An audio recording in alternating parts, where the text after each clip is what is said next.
çalar Ela'ya bak bak, nefesim tükenir. Hayal değil bu, hayatın ta kendisi. Aşkımız şimdiden, aşkların efendisi. Maşallah diyelim, nazarlar değmesin, ilan ettim. Bu kalbin sahibi de sensin. Maşallah diyelim, nazarlar değmesin. Bugünü yaşa, yarını hayal et, çünkü hep benimlesin.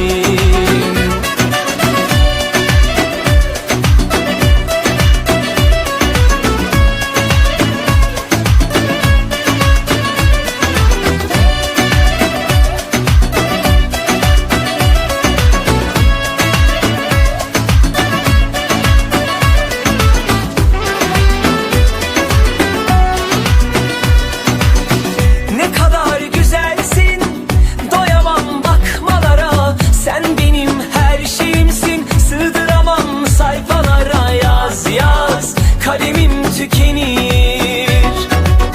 Ne kadar narinsin, kıyamam dokunmaya. Ne güzel gözlerin var, güneşte çalar Ela'ya bak bak, nefesim tükenir. Hayal değil bu, hayatın ta kendisi. Aşkımız şimdi